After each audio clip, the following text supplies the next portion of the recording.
యాదాద్రి భువనగిరి జిల్లా నారాయణపూర్ మండలం జనగామ గ్రామ పంచాయతీ పరిధిలో ఉన్నాము. బీఆర్ఎస్ పార్టీ సీనియర్ నాయకులు తాజా మాజీ ఎంపీటీసీ గడ్డం పెంటయ్య గారు మనతో పాటు ఉన్నారు. నమస్కారం సార్. మీరు ఎంపీటీసీ ఏ టైంలో ఎంపిక అయ్యారు? మీరు ఎంపిక అయ్యే కాలానికి ఎంపీటీసీ పరిధిలో ఎలాంటి అభివృద్ధి సంక్షేమం అందించారు సార్? మేము ఎంపీటీసీ 2018లో ఎంపీటీసీగా కొనసాగించినాం. అండ్ మా ఎంపీటీసీ హయాంలో మంచిగానే జరిగినాయి. బీఆర్ఎస్ పార్టీ అధికారంలో ఉన్నప్పుడు మంచిగానే అభివృద్ధి కార్యక్రమాలు చేసినాం. అండ్ మా ప్రభుత్వం కూడా అనుకున్నట్టు అన్ని పథకాలు ఒకే చేసి మా కేసీఆర్ గారు అన్ని అభివృద్ధి పనులు మాత్రం చేసిరు. ప్రజలకు ఎలాంటి లోటు లేకుండా తను మంచి సేవలు చేసిండు, ప్రజలకు అందుబాటులో ఉన్నాడు, అన్ని విధాలుగా పనులు చేసి అందరికీ అన్నీ అనుకున్నట్టు చేసిండు. కానీ ఎలాంటిది ఇది తప్పులు ఏం చేయలేదు, మంచిగా చేసిండు, మంచి పనులు చేసిండు మా కేసీఆర్ గారు. సార్, మీరు ఎంపీటీసీలకు ప్రభుత్వాల నుంచి ఎలాంటి గౌరవం దక్కుతుంది? మీకు ప్రత్యేకంగా ఏమైనా ప్రోటోకాల్ కానీ గ్రామ పంచాయతీలో ఛాంబర్ ఏర్పాటు సౌకర్యం ఉందంటారా సార్? ఏ ప్రభుత్వాల నుంచి అయినా కల్పన ఉందంటారా మీకు? అంటే గ్రామ పంచాయతీలలో ఎంపీటీసీలకు ప్రోటోకాల్ అయితే ఉన్నది, కానీ అలాగా ఛాంబర్ అయితే కొన్ని గ్రామ పంచాయతీలలో ఉన్నది, కొన్ని గ్రామ పంచాయతీలలో లేదు. ప్రోటోకాల్ మాత్రం కంపల్సరీ ఉంది, దానికి మాత్రం ఎలాంటి కొరత లేదు. ప్రోటోకాల్ కంపల్సరీ ఉన్నది. అండ్ ఛాంబర్ మాత్రం మా ఊళ్ళో మాత్రం లేదు. కొన్ని గ్రామాలలో ఛాంబర్ కంపల్సరీ ఉన్నది, ప్రోటోకాల్ మాత్రం కంపల్సరీ పాటించారు. సార్, మండల ప్రాదేశిక అభివృద్ధి పనుల విషయంలో కావచ్చు, ఏదైతే ప్రజలకు మౌలిక సదుపాయాలు కావచ్చు, ఏదైనా రోడ్లు, గ్రామీణ రోడ్లను అనుసంధానం విషయంలో కావచ్చు, సర్వసభ సమావేశాలలో ఎలాంటి చర్చ జరిగేది? ఆ చర్చలకు ప్రజలకు సౌకర్యవంతమైన అభివృద్ధి పనుల విషయంలో ఎలాంటి చొరవ చూపేది మండల పరిషత్ ఆధ్వర్యంలో? మండల పరిషత్ ఆధ్వర్యంలో ప్రజలకు ఏదైతే గవర్నమెంట్ నుంచి నిధులే కానీ నియామకాలు కానీ ఏది వచ్చినా కానీ మా యొక్క ఎంపీటీసీ పరిధిలో, మండల పరిషత్ పరిధిలో ఏ పనులైనా కానీ ఎంపీటీసీలు అంతా మీటింగ్ పెట్టుకొని అన్నిటికీ అభివృద్ధి కార్యక్రమాలలో ముందుండి సీసీ రోడ్లు కానీ, గ్రామ స్థాయిలో వీధి లైట్లు కానీ, ఏదైనా కానీ, ఎక్కడ ఏ సమస్యలు ఉన్నా కానీ మండల పరిషత్ పట్టించుకొని ప్రతి గ్రామానికి ఏ పని చేయాలనేది ఆ పనులు చేసుకుంటూ ముందుకు వెళ్ళాం. కానీ ఎలాంటిది ఏం కొరత లేకుండా మాత్రం జరగనివ్వలేదు ప్రభుత్వం మాత్రం. సార్, ఏదైతే గ్రామ పంచాయతీలకు వచ్చే నిధులు కూడా కేంద్ర ప్రభుత్వం నుంచి నిధులు కావచ్చు, రాష్ట్ర ప్రభుత్వాల నిధులు ఏ మేరకు అందితే ప్రజలకు ఏ విధంగా అభివృద్ధి పనులు జరిగినాయి అంటారు? గ్రామ పంచాయతీకి వచ్చే నిధులు మాత్రం మా రాష్ట్ర ప్రభుత్వం ఇచ్చిందా ఇవ్వలేదా మాకు తెలియదు. కానీ మాకు బీఆర్ఎస్ ప్రభుత్వం మాత్రం గ్రామ పంచాయతీలకు ఎలాంటి లోటు లేకుండా మాత్రం అందరికీ గ్రామ పంచాయతీలు అన్నిటికీ ఉన్నంత ఎలా తీసుకుంటా వచ్చి ఇప్పటిదాకా గ్రామ పంచాయతీలను వెనకబాటు పడకుండా ముందుకు సాగించినాం. కానీ ఈ పెండింగ్ బిల్లులు పెట్టి అవి చేసి ఇప్పటిదాకా ఎలాంటిది లేదు. అక్కడ గ్రామ పంచాయతీ సిబ్బంది కూడా జీతాలు మాత్రం ఇచ్చుకుంటూ పోయినారు. ఎలాంటి కొరత లేకుండా మాత్రం మంచిగానే చేసిరు. కానీ ఇప్పుడు మాత్రం ఈ ప్రభుత్వం వచ్చినాక, ఈ కాంగ్రెస్ ప్రభుత్వం వచ్చినాక మాత్రం గ్రామ పంచాయతీలలో చేసేటువంటి గ్రామ పంచాయతీ సిబ్బందికి జీతాలు ఇవ్వక 9 నెలలు 10 నెలల సంది పెండింగ్ పెడుతుంది. కానీ అప్పుడు బీఆర్ఎస్ ప్రభుత్వం ఉన్నప్పుడు, కేసీఆర్ ప్రభుత్వం ఉన్నప్పుడు ఇలా జరగలేదు. ఇలా పెండింగ్ బిల్లులు మాత్రం ఏడా చూడలేదు మేము. సార్, గత 10 ఏళ్ల బీఆర్ఎస్ పాలనలో గ్రామ స్థాయిలో ఏ విధంగా అభివృద్ధి జరిగిందంటారు?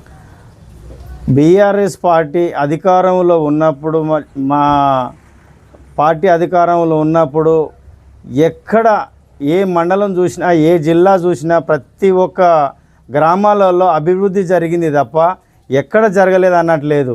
ప్రజలకు ఏ సేవ అంటే ఆ సేవ అందించారు ప్రభుత్వం. ఎందుకంటే సీసీ రోడ్ల విధంగా కానీ, మంచినీటి సౌకర్యం కానీ, మిషన్ భగీరథ కానీ, ఏదైనా కానీ, వీధి లైట్లు కానీ ఎలాంటి ప్రాబ్లం లేకుండా మంచిగా పనిచేసింది బీఆర్ఎస్ పార్టీ. ఎలాంటిది అవకతవకలు లేకుండా చూసుకుంది ఆ బీఆర్ఎస్ పార్టీ మాత్రం చాలా చేసింది. ఇప్పుడున్న పార్టీ మాత్రం కాంగ్రెస్ పార్టీ, రేవంత్ రెడ్డి సర్కారు మాత్రం ఏం చేస్తలేదు. ఏమి ప్రజలకు ప్రజాపాలన అనుకుంటూ ముందుకెళ్ళి ఆయన గెలిచిండే తప్ప ప్రజలకు చేసింది ఏమి లేదు. ఆయన చేసింది అంత శూన్యమే. ఇప్పుడు ప్రస్తుత కాంగ్రెస్ పార్టీ 20 నెలలు అంటే 2 సంవత్సరాలు కాస్తుంది దాదాపు అధికారంలోకి వచ్చి. ప్రజాపాలన కావచ్చు, గ్యారంటీలు కావచ్చు, ఏ విధంగా అమలు అవుతున్నాయి? ఇప్పుడున్న కాంగ్రెస్ పార్టీ ప్రభుత్వం ప్రజలకు ప్రజాపాలన వచ్చి ముందుకొచ్చి ఆయన గెలిచిండు తప్ప ఆయన చేసింది మాత్రం ఏం లేదు. ఒకటి చేసింది ఏంది, బస్ ఫ్రీ అని, ఆడోళ్ళకు బస్ ఫ్రీ అని బస్ ఫ్రీ ఒకటి పెట్టిండు. అండ్ విద్యుత్ కరెంట్ ఒకటి ఇచ్చిండు. ఈ 2 అండ్ నిన్న ఉన్న రేషన్ కార్డులు, ఈ 2, 3 తప్ప 6 గ్యారెంటీలు అని 6 గ్యారెంటీలు ఏమి అమలు చేయలేదు. ప్రజలకు రుణమాఫీ అని రుణమాఫీ ఎవరికి 100% కానీ కాలేదు, 50% కూడా కాలేదు. సార్ ఇంత అభివృద్ధి కొనసాగింది అంటున్నారు. గత ఎమ్మెల్యే కూసుకుంట్ల ప్రభాకర్ రెడ్డి గారు ఓటమి కారణం ఏమంటారు? బీఆర్ఎస్ పార్టీలో ఉన్నప్పుడు కూసుకుంట్ల ప్రభాకర్ రెడ్డి గారు చేసిన సేవ మామూలుగా చేయలేదు ప్రజలకు. ఆయన చేసిండు, చాలా చేసిండు. ఆయన చేసిన అభివృద్ధి పనులు ఒక మండలానికి 5 కోట్ల రూపాయలు తీసుకొచ్చి ఆయన చేసిన ఎన్నో ఉన్నాయి. కానీ ప్రజలు ఏం చేశారంటే మార్పు కావాలని ఆ సారు చేసిన పనులను అన్ని పక్క పెట్టి మార్పు కావాలి, మాకు ఇంక ఈయన వస్తే ఏం చేస్తాడు అన్న ఉద్దేశంతో ఆయనకు ఎంత చేసినా ఆయనను మర్చిపోయి ఓట్లు ఇక్కడ వేసి ఈరోజు బాధపడుతారు. ఆ ప్రజలకు చేసిన మేలు మర్చిపోయి ఇక్కడ వేసినందుకు ఇవాళ వాళ్ళు ఏమంటారు, మేము ఉన్న కూసుకుంట్ల ప్రభాకర్ రెడ్డిని గెలిపించుకోక ఈయన గెలిపించుకొని రాజగోపాల్ రెడ్డిని గెలిపించుకొని ఇంత బాధపడుతున్నాం, మాకు చేసేది ఏం లేదు, ఈయన ఎన్నేళ్ల సంది ఉన్న మాకు కూసుకుంట్ల ప్రభాకర్ రెడ్డి చేసిండు కానీ మాకు రాజగోపాల్ రెడ్డి ఏం చేయడానికి ప్రజలు ఇప్పుడు బాధపడుతున్నారు.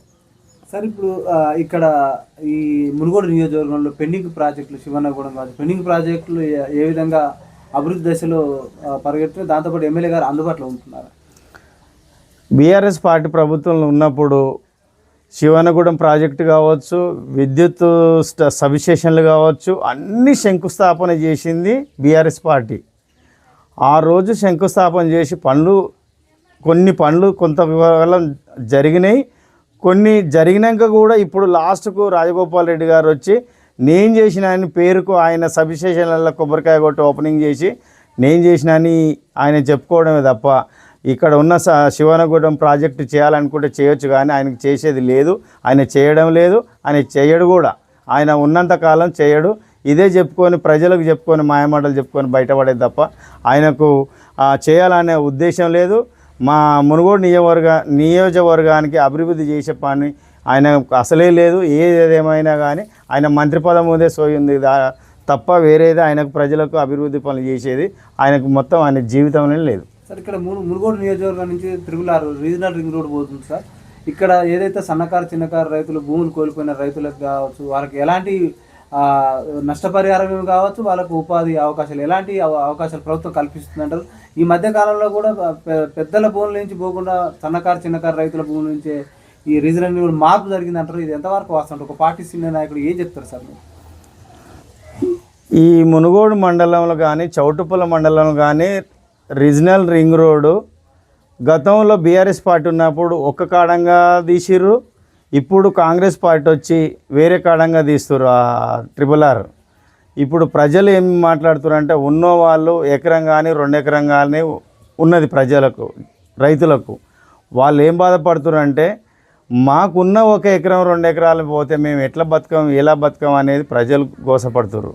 దాన్ని అర్థం చేసుకోక ఈడంగానే వేయాలి ఆడంగానే వేయాలా అని ప్రభుత్వం చెప్పినట్టు మేము వినాలని ఇక్కడ ఉన్న రాజగోపాల్ రెడ్డి గారు కానీ ఎవరైనా కాంగ్రెస్ పార్టీ వాళ్ళు ఏం చెప్తారంటే ఏడంగానైతే మేము లైన్ స్కెచ్ చేసినాం అక్కడంగానే తీయాలని రైతులను బాధ పెడుతున్నారు. రైతులు గోసపడుతున్నారు. రైతులు కూడా ఎక్కడ పోవాలంటే అక్కడ పోతున్నారు. కానీ ఇది చాలా దురదృష్టకరం సార్. ఇది ప్రజలకు మాత్రం రైతులకు మాత్రం చాలా ఇబ్బందికరం. ఎందుకంటే వాళ్ళకు ఉన్నది 1 ఎకరం 2 ఎకరాలు తప్ప వాళ్ళకు గవర్నమెంట్ ఏ విధంగానైతే ఇది ఇచ్చేది ఉందో ఎకరానికి అది మాత్రం వాళ్ళకు కరెక్ట్ ఇవ్వడం లేదు.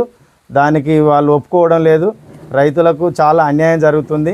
RRR మాత్రం దీన్ని ఈ గవర్నమెంట్ ఆచితూచి అడుగులేసి ఎట్లా ఏ విధంగా చేయాలనేది ఆలోచించాలని నేను కోరుకుంటున్నాను.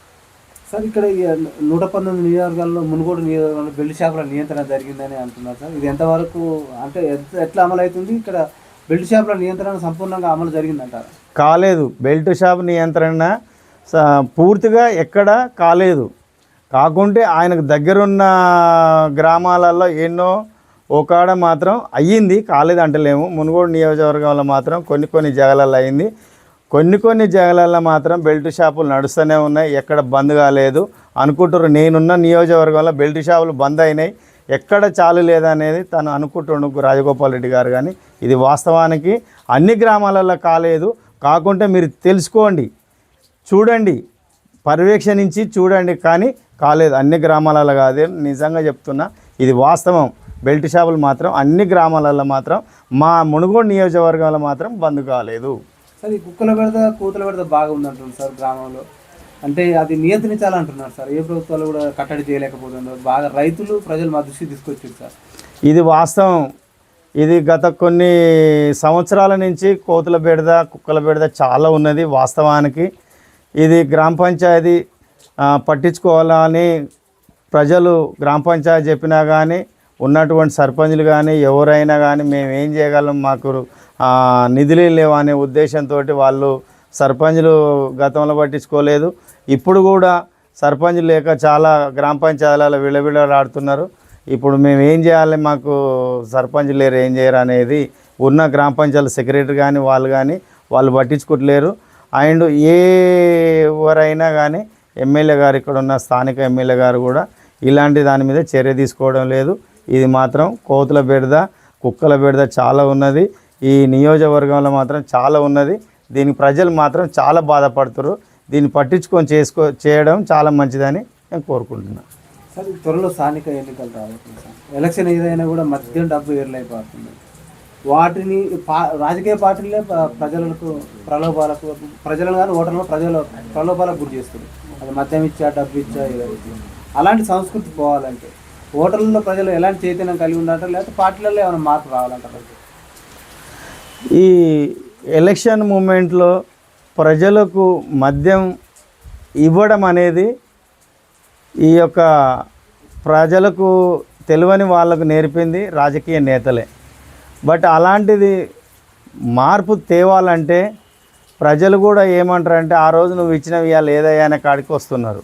నేర్పింది మనమే కాబట్టి ఆ మార్పు జరగాలంటే యువతకు అన్నీ తెలిసి ఆ యువత వాళ్ళ పిల్లలు వాళ్ళ తల్లిదండ్రులను మార్చి ఇలాంటిది మనం చెయ్యొద్దని ఆ యువత కట్టడి చేసి ఎవరైతే కుటుంబం ఉన్నారో వాళ్ళ ఇళ్ళల్లో చెప్పుకొని ఈ మద్యాన్ని తీసుకొని మనం ఓట్లు వేసినట్టయితే మనం బానిసలం అవుతాం అనే ఉద్దేశపూర్వకంగా వాళ్ళు చెప్పుకొని ఇలాంటిది బంద్ చేసుకొని ఇది చేస్తే బంద్ అవుతుంది తప్ప ఈ రాజకీయ పార్టీలు మాత్రం ఈ యొక్క మద్యాన్ని బంద్ చేసేందుకు వాళ్ళ తోడు కాదు.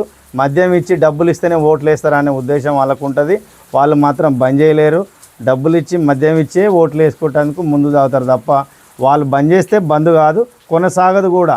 కానీ ఆ ప్రజలకు వాళ్ళ దృష్టికి వచ్చి వాళ్ళు మేము మద్యం తీసుకొని రేపు ఏదన్నా పనులు మాకు గ్రామ పంచాయతీ నుంచి నాకు ఈ పని అవసరం ఉంది, ఆ పని అవసరం ఉంది, వీళ్ళు చేస్తలేరు, నేను మద్యానికి బానిసై నేను 10 రూపాయలకు అవసరానికి తీసుకొని వాళ్ళ కాడ 10 రూపాయలు నాకు ఇచ్చి నాకు పని చేస్తలేడు, నీకు డబ్బులు ఇచ్చి ఓటు వేయించుకున్నా అనే మాట్లాడతారు అని వాళ్ళకి చైతన్యం వస్తే మారుతుంది తప్ప ఈ రాజకీయ పార్టీల నేతలు మాత్రం దీన్ని మాత్రం బంద్ చేయరు. అది బంద్ కాదు.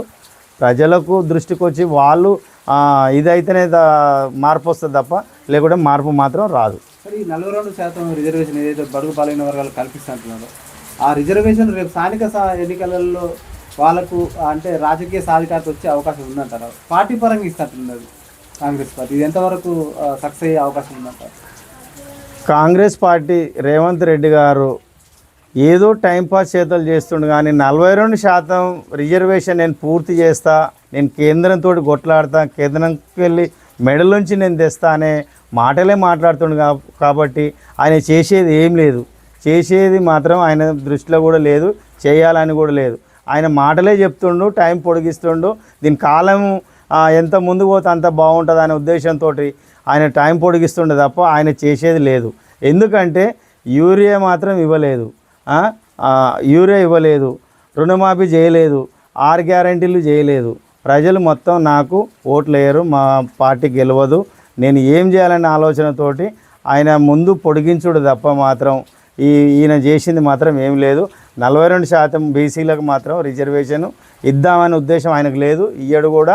ఆయనకు కూడా ఏముందంటే నేను చేస్తానని ప్రజలను మోసం చేస్తుండే తప్ప చేసేది ఏం లేదు. ఇన్ని నెలల సంది ఆయన ప్రభుత్వం వచ్చి రేవంత్ రెడ్డి గారి ప్రభుత్వం వచ్చి 2 సంవత్సరాలు అవుతుంది, 20 నెలలు అయిపోయింది. 20 నెలల సంది చేసింది ఏం లేదు. ఆయన చేసింది అంతా శూన్యం. 20 నెలల సంది చేయాలనుకుంటే ఆయన చేస్తుండే, కానీ ఎప్పుడు చూసినా ఢిల్లీకి పోయి అంతా అక్కడ తిరుగుడే తప్ప ప్రజలకు చేసింది ఏం లేదు. ఈ ప్రభుత్వం వచ్చి ప్రజలకు చాలా మోసం చేసింది తప్ప ఎలాంటి అభివృద్ధి కార్యక్రమాలు చేసింది ఏం లేదు. ఇందిరా మిన్లో కొన్ని బిల్లులు ఇచ్చారు, కొన్ని బిల్లులు ఇవ్వలేదు. అలా కూడా ప్రజలు చాలా బాధపడుతున్నారు. లేని వాళ్ళు మాత్రం చాలా ఇబ్బంది పడుతున్నారు. కాంగ్రెస్ పార్టీ ఇప్పటికైనా అర్థం చేసుకోవాలి. ప్రజలు మోసం చేసి గెలిచిర్రు. ఉన్న 3 ఏళ్ళైనా కానీ మంచి అభివృద్ధి పనులు చేసుకుంటే ముంగలు పోవాలని కోరుకుంటున్నాం. Okay sir, thank you sir. చూస్తున్నాను మీ తెలుగు.